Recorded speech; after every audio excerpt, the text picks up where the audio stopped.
Hello friends, இன்னைக்கு நம்ம is it all right to pick up girls in attention அப்படின்ற chapter சீரிஸோட episode 18 தான் இன்னைக்கான வீடியோவில் பார்க்க போகிறோம். ஸோ ஸ்டோரி இந்த எபிசோட் வழக்கு போல வேற லெவலில் இருக்கும் அப்படின்றதால வீடியோ ஃபுல்லாக பார்த்து முடிச்சுட்டு வீடியோ பிடிச்சிருந்தா ஒரு லைக் பண்ணிட்டு கூடவே இன்னும் நம்ம சேனலை ஃபாலோ பண்ண வந்தீங்கன்னா நம்ம சேனலை ஜஸ்ட் சப்ஸ்கிரைப் பண்ணி ஃபாலோ பண்ணி வச்சுக்கோங்க. வீடியோ பிடிச்சிருந்தா மட்டும், ஏன்னா நீங்கள் ஃபாலோ பண்ண மட்டும் தான் நான் அடுத்தடுத்து போடக்கூடிய வீடியோஸ்க்கான நோட்டிஃபிகேஷன் உங்களுக்கு வரும், நீங்களும் அனிமையை பார்த்து என்ஜாய் பண்ண முடியும். ஸோ அதனால் ஜஸ்ட் ஃபாலோ பண்ணிக்கோங்க. அப்புறம் உங்கள் ஃப்ரெண்ட்ஸ் யாராவது இந்த அனிமேஷனில் லைக் பண்ணிருந்தாங்கன்னா அவங்களுக்கும் இந்த வீடியோ ஷேர் பண்ணி அவங்களையும் முடிஞ்ச நம்ம சேனலை சப்போர்ட் பண்ண சொல்லுங்கள்.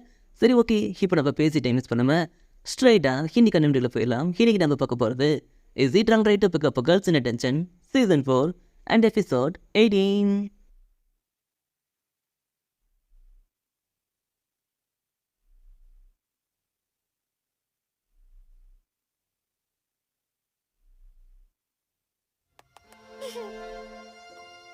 அடைக்கு என்னப்பா திரும்ப 2 பேரும் ஆரம்பிச்சிட்டிங்களா?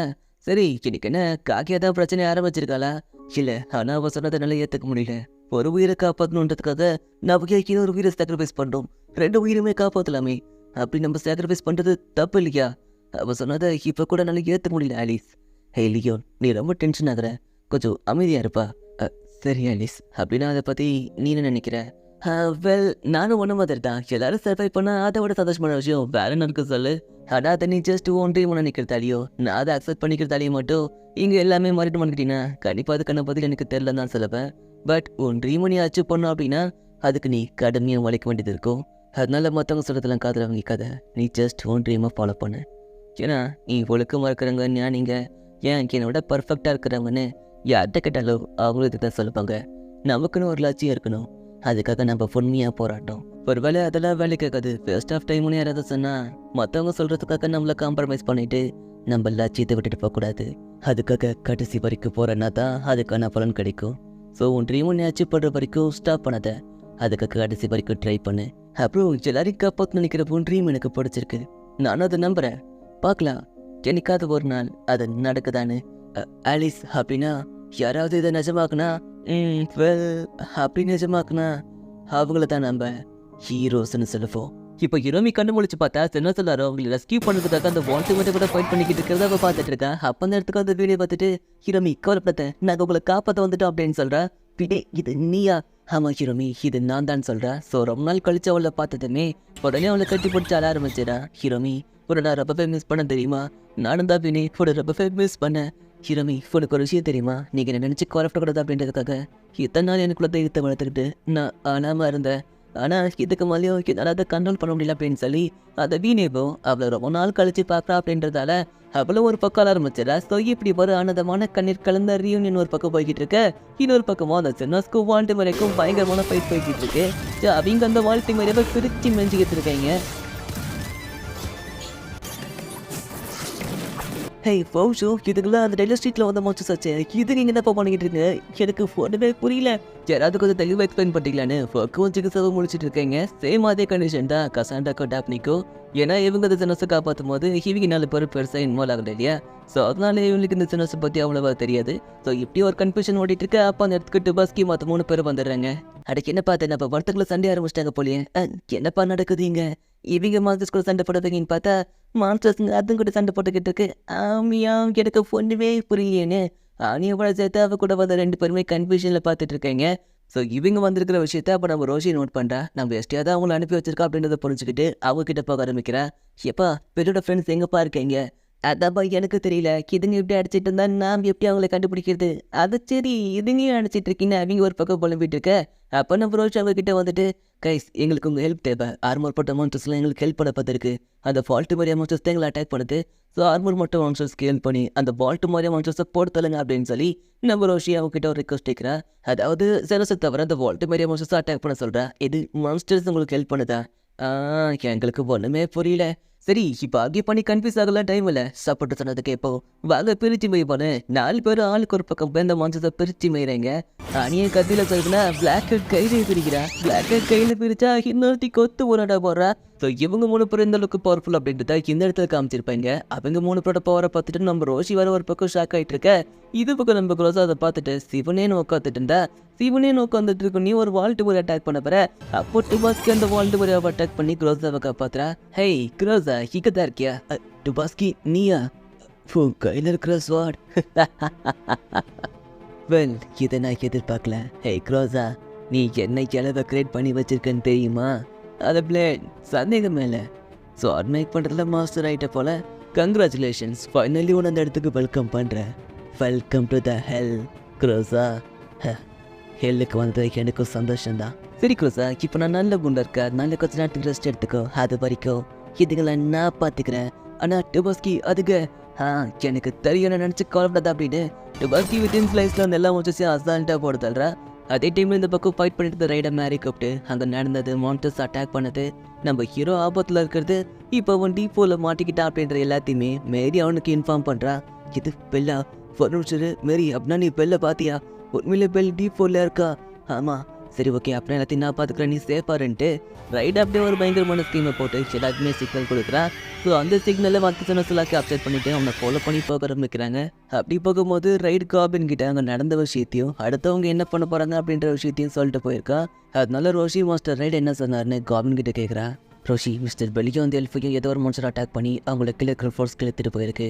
கூடவே அதை விட பெரிய பயங்கரமான மான்ஸ்டர் அவங்கள ஃபாலோ பண்ணி வர போயிருக்கான். இது பெரிய மான்ஸ்டரா அப்படின்னா இப்போ அவங்க எங்கே இருக்காங்கன்னு தெரியுமா? அது எனக்கு தெரியல, பட் ஒரு என்ன சொன்னதை வச்சு பார்க்கும்போது அவங்க D4 தான் இருக்காங்கன்னு நினைக்கிறேன். இது D4? எஸ், பட் நீ கவலைப்படாத, இப்போ நாங்கள் பிள்ளை தேடி அங்கே தப்பாக்க போகிறோம். அதனால ரைடு உங்களுக்கும் விருப்பறதா உங்களை எங்கள் கூட ஜாயின் பண்ணிக்க சொன்னார். முன்னாடி வரதை நாங்கள் பார்த்துக்குறோம். சரி ஓகே, அப்படின்னா நீங்கள் முன்னாடி போங்க, நான் பின்னாடி வரேன் அப்படின்னு சொல்லி நம்ம ரோஷி ஆனியா கிட்டே போயிட்டு ஆனியா உங்கள் லெவலன்னு கேட்குறேன். லெவலா? இப்போ அதுவாப்பா முக்கியம். அது சரி, நம்ம ரியோ எங்க? ஆனியா, நான் கேட்ட கேள்வி கூட பதில் சொல்லுங்க. உங்கள் லெவல் என்ன? என் லெவல் 4யா? எது லெவல் 4? சரி, அப்படின்னா மிஸ் ஜோல் அந்தோனார் அவங்க லெவல் என்ன? இப்போ எதுக்கு பாது? ஆனியா, கேட்ட கேள்வி கூட பதில் சொல்லுங்க. சரி, நாங்கள் எல்லாருமே ரியோ மாதிரி லெவல் 4 தான்ப்பா. லெவல் 4? இது போதுமே. கைஸ் எல்லாரும் கேளுங்க, இப்போதான் எனக்கு இன்ஃபர்மேஷன் வந்துச்சு. மாஸ்டர் பலியும் மிஸ்டர் ஏதோ ஒரு மாஸ்டர் அட்டாக் பண்ணி அவங்கள D4 இழுத்துட்டு போயிருக்கான். இப்போ அவங்க பெரிய ஆபத்தில் இருக்காங்க. அவங்கள நாம தான் காப்பாற்றி ஆகணும். இப்போ நம்ம கிட்ட லெவல் 4 இருக்கிறவங்க நிறைய பேர் இருக்காங்க. ஸோ அதனால இப்போ நம்ம எல்லாரும் ஒன்றா டீமாக சேர்ந்து அவங்கள ரெஸ்கியூ பண்ண அவங்கள தேடி D4க்கு போக போகிறோம். அப்படி அந்த இடத்துல அவங்கள கண்டுபிடிச்சி ரெஸ்கியூ பண்ணதுக்கப்புறம் அடுத்தபடியாக நம்ம சேஃப்டி பாயிண்ட்டுக்கு போகிறோம். ஸோ இத்தனோட பிளான். அதனால எல்லாரும் கிளம்ப தயாருங்க. ஹே ரோஷி, என்ன முட்டல்தனமாக பேசிகிட்டு இருக்க? திடீர்னு ஏதோ ஒரு மனுஷன் அவங்கள அட்டாக் பண்ணிச்சு D4க்கு இழுத்துட்டு போச்சுன்னு சொல்கிறேன். அப்படியே அவங்கள அட்டாக் பண்ணி இழுத்துட்டு போயிருந்தாலும் அந்த D4ல எங்கே இழுத்துட்டு போயிருக்குன்னு தெரியுமா? இல்லை இன்னும் உயிரிழக்கணும்னு தெரியுமா? எதுவுமே தெரியாமல் நாம் எப்படி அந்த இடத்துக்கு போக முடியும்? பதில் சொல்ல ரோஷி. இது பாருங்க, கண்டிப்பாக அவங்களுக்கு எதுவும் இருக்காது. இவ்வளோ தூரம் வந்துட்டோம், இன்னும் கொஞ்சம் தானே, நம்ம தேடி பார்த்துருவோமே. சரி, அப்படியே நம்ம தேடி பார்க்கறதுனாலும் உங்ககிட்ட எதுனா பிளான் இருக்கா? அவங்க நம்ம எப்படி கண்டுபிடிக்க போகிறோம்? அது எனக்கு தெரியல, பட் அவங்க நம்ம கண்டுபிடிச்சோட நம்பிக்கை எங்கே இருக்குது. ஸோ அதனால நான் எல்லாரும் அந்த இடத்துக்கு போயாகணும். இதெல்லாம் நிறைய கன்ஃபியூஷன் இருக்கு மியாம். சரி நீ சொல்ல, நம்ம D4க்கு போகலாமா மியாம்? D4க்கு போகிறதுல ஒன்றும் பிரச்சனை இல்லை. நம்ம D4க்கு போக போக மாண்டர்ஸ் தான் கொஞ்சம் ஸ்ட்ராங் ஆகிட்டே இருக்கும். அதான் யோசிக்க வேண்டியதாக இருக்குது. எனக்கு என்னமோ அதெல்லாம் வேலைக்கு ஆக்கிற மாதிரி தெரியலப்பா. கமான் கைஸ், எதுக்காக எப்படி பேசிகிட்டு இருக்கீங்க? நாம் எல்லாருமே ஒரே லெவல் தானே, வாங்க போப்பான்னு சொல்லி டுபாஸ்கின்னு சொல்கிறா. எதே D4 போக போகிறீங்களா? ஏப்பா நீங்கள் போகிறதா போயிட்டாங்கப்பா, நான் வரல. சின்னடா சொன்ன லெவல் 3. ஏப்பா பாசமாக கேட்டால் நானே வந்துட்டு போகிறேன், அதுக்கேப்பா ஆட்டுனா கழுத்தில் கத்தி வைக்கிறீங்க. சரி, படத்தில் எனக்கு ஒரு பிரச்சனையும் இல்லை, ஆனால் எனக்கு ஒரு விஷயம் தான் சுத்தமாக புரியல. கத்தி கடப்பரெல்லாம் எடுத்துக்கிட்டு திடீர்னு ஒரு சில மான்ஸ்டர்ஸ் வந்து நம்ம ரெஸ்கியூ பண்ணிட்டு போகுது. அதுக்கெல்லாம் எங்கேருந்து வந்துச்சு, எதுக்கு வந்துச்சு, ஒரு இலவும் புரியல. டே பிளாக்ஸ்மித், இதை பற்றி எவ்வளோ நான் எக்ஸ்பிளைன் பண்ணுறேன். எக்ஸ்பிளனேஷனா? இதை பற்றி எனக்கே எப்படி எக்ஸ்பிளைன் பண்ணுறதுன்னு தெரியல, நான் உனக்கு எப்படி எக்ஸ்பிளைன் பண்ணுறதுப்பா? ஹே கமான் டாப்னி, நாம் அந்த இடத்துக்கு போகலாம். சரி சரி, எல்லாரும் போகலான்னு முடிவு பண்ணிட்டீங்க, நான் மட்டும் என்ன சொல்ல முடியும்? போவோம், போய் தொலைவோம். சரி ரமி, நம்ம பிள்ளை கப்பத்த போவோமா? கண்டிப்பாக நின்று ரமி வந்து நிற்கிறா. ஸோ இப்போ உங்கள் எல்லாருமே அவர் 2 பேரையும் ரெஸ்கியூ பண்ணுறதுக்காக D4க்கு போக தயாராக இருக்காங்க. அப்படியே இந்த பக்கம் வந்தால் அந்த D4ல இருக்கிற மான்ஸ்டர்ஸை நம்ம ஹீரோ அடித்து பந்தாடி பார்க்க விட்டுட்டு இருக்கான். பரவாயில்ல, நாங்கள் இவ்வளோ தூரம் வந்ததுக்கப்புறமா மிஸ்டர் பெல் டயர்டாகாமல் ஃபைட் பண்ணுறது உண்மையிலே பெரிய விஷயம் தான். சொல்லப்போனால் ஒவ்வொரு ஃபைட்லையும் கொஞ்சம் கொஞ்சமாக சரி இப்போ ஃபர்ஸ்ட் டைம் ப்ரொவைட்டுக்காரன்னு நம்ம ரியோ உட்காந்து பார்த்துட்டு இருக்கா. ஸோ ரியோ கொடுத்த அட்வைஸால் இதை கூட ஃபைட் பண்ணுறது ஈஸியாக இருக்குன்னு நம்ம ஹீரோ அதுங்க எல்லாத்தையும் ஈஸியாக டிஃபீட் பண்ணிகிட்டு இருக்கான். ஸோ அந்த ஃபைட்டில் எப்போவுமே நம்ம எதிரிங்க மேலே கண் வச்சுக்கிட்டே இருக்கணும். ஏன்னா எதிரிங்க பின்னாடி கூட அட்டாக் பண்ண வாய்ப்பு இருக்குன்னு சொல்லி நம்ம ஐஸ் சொல்லி கொடுத்தது அவனுக்கு ஞாபகம் வர, அதை மான்ஸ்டர் அவனை அட்டாக் பண்ண போது அப்படின்றத அவன் ப்ரெடிக்ட் பண்ணி முன்னாடி வர மான்ஸ்டர் அவனை அட்டாக் பண்ண வரும்போது சரியான சமயத்தில் டாச் பண்ணிடுறான். பின்னாடி இருந்த மான்ஸ்டர் முன்னாடி இருந்த மான்ஸ்டரை கொண்டாட நம்ம ஹீரோ அந்த பின்னாடி இருந்த மான்ஸ்டரையும் கொண்டாடுறான். ஸோ இப்படி சுற்றி இருக்கிற விஷயத்தை தனக்கு சாதகமாக யூஸ் பண்ணுறது, எதிரிங்க ஏற்ற வச்சு எதிரிங்களை அழிக்கிறதுன்னு நம்ம ஹீரோ வேறு லெவலில் ஃபைட் பண்ணிட்டு இருக்கா. அப்படின்றத நம்ம ரியா உட்காந்து பார்த்துட்டு அக்னாலேஜ் பண்ணிக்கிட்டு இருக்கா. மிஸ் ரியா கொடுத்த அட்வைஸையும் ஹைஸ்கிட்ட நான் எடுத்துகிட்ட ட்ரைனிங்கையும் கம்ப்ளீட் பண்ணி ஃபைட் பண்ணும்போது இதுங்களை டிஃபீட் பண்ணுறது ரொம்பவே ஈஸியாக இருக்குன்னு நம்ம ஹீரோ அதுங்களை வந்து அடிச்சு போட்டுட்ருக்கேன். ஸோ இப்படி ஒரு ஃபைட் நடந்துட்டுருக்க. இது பக்கம் ஒரு சில பயங்கரமான ரெக்ரூட்மெண்ட்ஸ்லாம் நோக்கி வந்துட்டுருக்கு. ஜிம்முக்கு போய் ட்ரைனிங் எடுத்துருக்க போல நல்லா பல்காவே இருக்கு. மிஸ்ரியோ மிஸ்டர் பெல், எனக்கு ஒன்றும் இல்லை, உங்கள் எதிரிங்க மேலே மட்டும் ஃபோக்கஸ் பண்ணுங்கள், இல்லைன்னா அதுக்கு ஒன்று கொண்டுரும். இதுல நான் பார்த்துக்கிறேன்னு சொல்லி நம்ம ரியோ அதை கூட ஃபைட் பண்ண ரெடியாக இருக்கா. ஓகே, வெளியே இந்த பக்கம் ஃபைட் பண்ணிட்டு இருக்கிறதால எனக்கு இப்போ வேறு வழியில் இதை கூட ஃபைட் பண்ணி தாக்கணும். காக்கியா ஃபுட் டெக்னிக் எனக்கு கொஞ்சம் கடை வாங்கிக்கிறேன்னு சொல்லி அது கிட்ட வந்ததுமே ஒரே ஸ்லைஸ் தான் அந்த காதல் டெக்னிக் யூஸ் பண்ணி அந்த மான்ஸ்டர்ஸை போட்டு தள்ளுறா. ஆக்சுவலாக அவன் டெக்னிக் நான் யூஸ் பண்ணுறதை பார்த்தா கண்டிப்பாக சரிப்பா, பட் வேறு வழி இல்லை, டைமை சேவ் பண்ணும், மான்ஸ்டர்ஸை சீக்கிரம் அழிக்கணும்னா அவன் டெக்னிக் தான் ஒரே வழின்னு சொல்லி ரியோ அதுங்களை அட்டாக் பண்ணிட்டு இருந்தா. திடீர்னு தேவத்தை உடச்சிட்டு ப்ராப்ளம்ன்ற மான்ஸ்டர் அட்டாக் பண்ண ஆரம்பிச்சிருது. அவ்வளோ அந்த டைமில் வந்து டாச் பண்ணுறா. பட் அவள் கால் ஆல்ரெடி அடிபட்டிருக்கு அப்படின்றதால அவள் ஜம்ப் பண்ணி லேண்ட் ஆகும் போது அவள் காலுக்கு வலி பயங்கரமாக எடுக்க ஆரம்பிச்சிருது. இது பக்கம் பார்த்தா இன்னும் 2 பேப்பரன் சேர்ந்து வந்துருக்குங்க. அதுக்கு நம்ம ரியோ அட்டாக் பண்ணி அடிச்சு போட்டுற. அவள் கையில் இருந்த சோட மிஸ் ஆகிடுது. அந்த சமயத்தில் அந்த பேப்பரை நாக்க விட்டு நம்ம ரியோ அட்டாக் பண்ணலான்னு வரும்போது சரியான சமயத்தில் நம்ம இறக்க இருக்கப்படுது. அதில் நாக்க வெட்டி பழக்கம் போல அதுங்களை அட்டாக் பண்ண வச்சு லாஸ்ட் பண்ணிஷன் கட்சா ஒரு ஸ்லைஸை போட்டு அது எல்லாத்தையுமே சாவடிக்கிறான். ஸோ அவ்வளோதான், எல்லாம் முடிஞ்சு போச்சுன்னு பார்த்துட்டு இருந்தா திடீர்னு ஒரு மான்ஸ்டர் நம்ம ஹீரோவை அட்டாக் பண்ண போகிற உடனே நம்ம ஹீரோஸோட வச்சு அட்டாக் பண்ண அந்த மான்ஸ்டரை சாவடிச்சு நம்ம ஹீரோவை காப்பாற்றுறா. சரி, கொஞ்ச நேரம் ரெஸ்ட் எடுப்போனேன். இப்போ அவங்க 2 பேருமே ரெஸ்ட் எடுக்க ஆரம்பிக்கிறாங்க. மிஸ் ரியோ, அந்த மான்ஸ்டரோட பேர் ஜெகர்நாட்டா. நான் அப்படி தான் கேள்விப்பட்டேன். அன்றைக்கி திடீர்னு ஒரு நாள் பிளாக் கலர் ஸ்கார்ஃப் போட்ட ஒருத்தன் என்கிட்ட பேசினான். ஐ திங்க் அவள் ஒரு மெச்சுன்னு நினைக்கிறேன். அப்போ தான் அதோட பேர் ஜெகர்நாட்டுன்னு சொன்னானே நம்ம ஹீரோ சொல்கிறேன். ஸோ அவள் சொல்கிற அடியாளங்கள் அந்த பிளேக்கு மேட்ச் ஆகிறதால ஒருவேளை அவகிட்ட பேசினது ஃப்ளேயாக இருக்குமோன்னு சொல்லி நம்ம ஹீரோ சந்தேகப்படுறான். ஸோ நம்ம ஹீரோ சந்தேகப்பட்ட மாதிரி அவன் வேறு யாரும் மேலே அந்த ஃப்ளேயே தான். மிஸ்கிலே பெயின், உங்களுக்கு அந்த ஜெகர்நாட்டை பற்றி எங்களை விட நல்லாவே தெரிஞ்சுக்கணும்னு நினைக்கிறேன். அதனால அதை பற்றி வெளியே சொல்லாமல் இருக்கிறதா உங்களுக்கு நல்லது. அதனால அதை பற்றி நான் உண்மையாக மறைச்சிருங்க. ஸோ நான் சொன்ன மாதிரி நடந்துக்கிட்டிங்கன்னா உங்கள் மன இருக்கிற குற்றங்கள் மன்னிக்கப்படும். நான் அவனை தொலை பண்ண மாட்டோம். ஜஸ்ட் அதுக்காக மட்டும் அதை சொல்லலை. ஆஸ்ட்ரியா ஃபேமிலி மெம்பராக நீங்கள் நிறைய உதவி பண்ணியிருக்கீங்க, அதுக்காகவும் தான். ஸோ சொன்னது உங்களுக்கு புரிஞ்சுன்னு நினைக்கிறேன். புத்திசாலித்தனமாக நடந்துக்கோங்க அப்படின்னு சொல்லிட்டு அந்த பிளேயர் சொல்லியிருப்பான். அவனுக்கு அந்த மான்ஸ்டரை பற்றியும் தெரிஞ்சிருக்கு, என் குற்றங்களையும் மன்னிக்கிறேன்னு சொல்கிறான். ஸோ அவன் சொல்கிறத வச்சு பார்க்கும்போது அவனுக்கும் கீழ்டுக்கும் ஏதோ சம்மந்தம் இருக்குன்னு நினைக்கிறேன். ஸோ லாஜிக்காக யோசிச்சு பார்த்தா கீழே இருக்கிறவங்களுக்கு கூட இதை மான்ஸ்டரை பற்றி தெரிஞ்சிருக்குன்னு நினைக்கிறேன். ஸோ ஃப்ளே ரீசன் டைமில் நம்ம ரியோவை மீட் பண்ணி அந்த ஜெகர்நாட்டை பற்றி அவனுக்கு தெரிஞ்ச விஷயத்தை எல்லாத்தையும் மறைக்க சொல்லியிருக்கான். அதே சமயத்தில் நம்ம ரியோவோட ஹெல்ப்பால் மற்ற மான்ஸ்டர்ஸையும் ரெஸ்கியூ பண்ணியிருக்கான். ஸோ அப்படியே ரெஸ்கியூ பண்ணிட்டு இருக்கும் போது தான் அந்த ஜோராவை பார்த்து இங்கே வந்து ஸோ இந்த மாதிரி நிறைய விஷயங்கள் நடந்திருக்கா அப்படின்னு சொல்லி நம்ம ரியோ சொல்லிக்கிட்டு இருக்கா. அப்படின்னா அந்த ஜெகர்நாட்டுக்கும் நம்ம ரியோக்கு ஏதோ சம்மந்தம் இருக்குது. மிஸ் ரியோ, அப்படின்னா உங்களுக்கும் அந்த ஜெகர்நாட்டுக்கும் என்ன சம்மந்தம்னு சொல்ல முடியுமான்னு நம்ம ஹீரோ அந்த ரியோவை கேட்க, மிஸ்டர் பெல், மாஸ்டர்ஸ் வந்துருச்சு, ஃபைட் பண்ண ரெடியாருங்கன்னு அவள் டாப்பிக்கை மாற்றிட்டு அவள் எதுவுமே பேசாமல் வந்து கிளம்பிடுறா. தென் அப்படியே இந்த பக்கம் அந்த ஜெகர்நாட் மான்ஸ்டரை காட்ட நம்ம ஹீரோ அட்டாக் பண்ணதில் அதோட ஒரு கை போயிருக்கிறதையும் அந்த செவரு இடிஞ்சு விழுந்ததில் அதோட வால் போயிருக்கிறதையும் காட்டுறாங்க. ஸோ எப்படி ஒரு மோசமான நிலைமையில அந்த டஞ்சனில் நடந்து போயிட்டுருக்கு. அதே சமயத்தில் அந்த டஞ்சனில் ஏற்பட்ட சத்தத்துக்கான காரணன்றது அந்த ஜெகர்நாட்டை திரும்ப வர சொல்லி தான் இப்போ அந்த டஞ்சன் கத்திக்கிட்டு இருக்கு. பட் ஃபர்ஸ்ட் டைம் அதை ஒருத்தன் பேய் அடி சாத்திருக்கான். ரெண்டாவது அந்த ஜுராவோட கண்ட்ரோலிங் டிவைஸ்.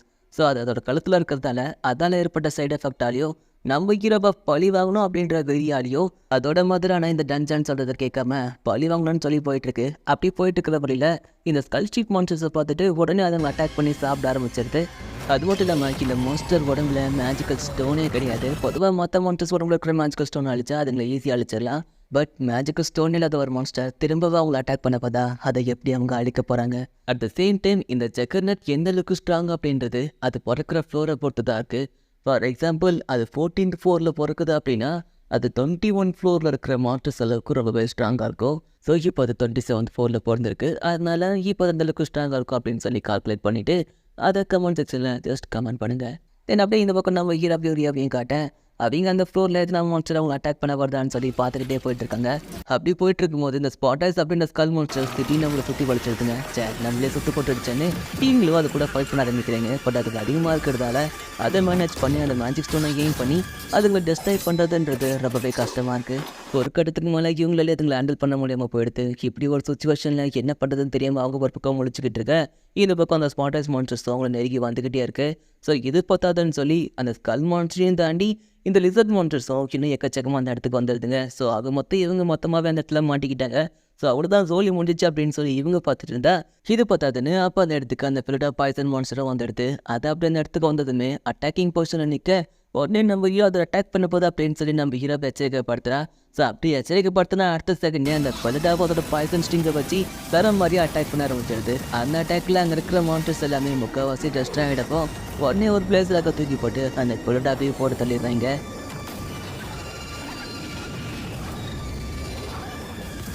எப்படா நல்ல பல போட்டு தள்ளிட்டோம், கொஞ்சம் விட்டு தான் நம்ம கதை முடிஞ்சிருக்கோம் அப்படின்னு சொல்லி நம்ம ஹீரோ முறையவும் பேசிட்டு இருந்தா திடீர்னு ஒரு பாய்சன் ஸ்டிங் நம்ம ஹீரோ கையிலே சொருக்குது. பார்த்தா அந்த இடத்துல இன்னொரு பிள்ளை இருந்திருக்கு, அதுதான் நம்ம ஹீரோ அட்டாக் பண்ணியிருக்கு. இதனால கடுப்பட ரியோ சோட வச்சு அந்த மான்ஸ்டரை போட்டு தள்ளிடுறேன். பட் இந்த பக்கம் நம்ம ஹீரோ கையில் அந்த பாய்சன் ஸ்டிங் குத்திடுச்சு அப்படின்றதால இப்போ உடம்புல அந்த பாய்சன்லாம் பரவ ஆரம்பிச்சிடுச்சு. ஸோ அதனால் நம்ம ரியோ அவங்க என்ன பண்ணுறதுன்னு தெரியாமல் முடிச்சுக்கிட்டு இருக்க அந்த சமயத்தில் நம்ம ஹீரோ அவன் கையில் இருந்த அந்த யூனிகான் ஹார்னில் செஞ்ச அந்த சோடை எடுத்து அந்த பாய்சன் ஸ்டிங் குத்தப்பட்ட இடத்துல குத்துறான். ஸோ அப்படி குத்துனதுமே அவன் உடம்புல பரவுன எல்லா பாய்சனுமே அந்த யூனிகான் ஹார்னுக்கு டிரான்ஸ்ஃபர் ஆகிடுது. ஸோ இப்படி ஒரு வழியாக அவன் உடம்புல இருந்த எல்லா பாய்சனும் வெளியேறிடுது. அதை பார்த்த நம்ம பயங்கரமான ஷாக்கு. வெல் அந்த ஸ்வாட் எஸ் யூனிகான் ஹார்னில் செய்யப்பட்டது. இது யூனிகான் ஹானா, அது கிடைக்கிறது ரொம்ப ரேர் ஆச்சு.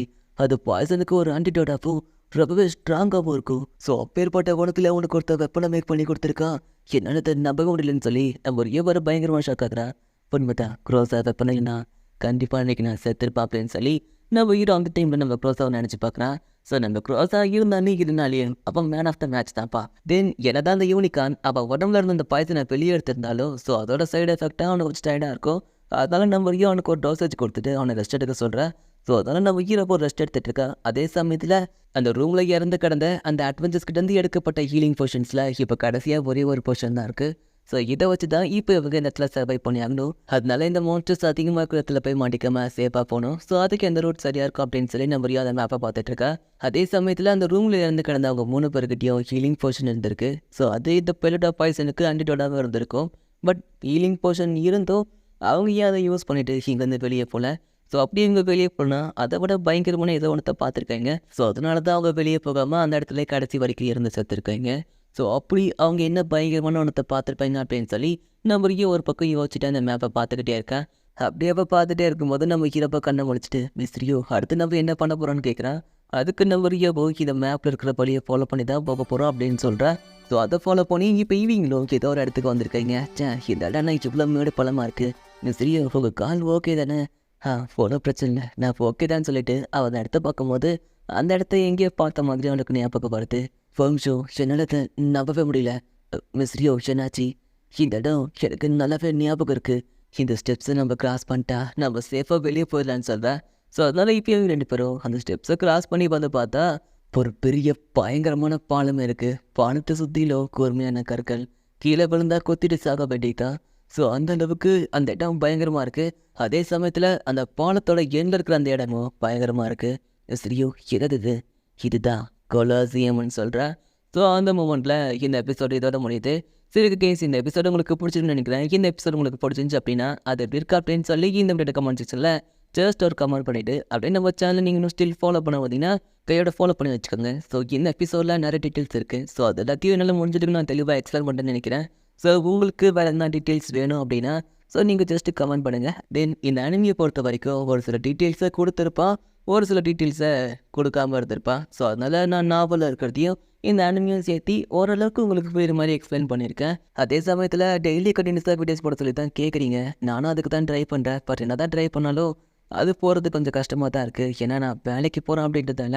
ஸோ வேலைக்கு போய்ட்டு நைட்டு 10 மணிக்கு வந்துட்டு அதுக்கப்புறம் ஒரு வீடியோவை பார்த்து அது எல்லாத்தையும் வாய்ஸ் ஓவரிங், அதுக்கப்புறம் டைலாக்ஸு அதெல்லாத்தையும் யோசிச்சுட்டு ஸோ அதுக்கேற்ற மாதிரி வாய்ஸ் கொடுத்து அதுக்கப்புறம் எடிட் பண்ணி அதுக்கப்புறம் மியூசிக்லாம் ஆட் பண்ணி ஸோ இந்த மாதிரி நிறைய ப்ராசஸ் இருக்குது அப்படின்றதால கொஞ்சம் வீடியோ போகிறதுக்கு நிறைய பேர் டைம் எடுத்துக்குது.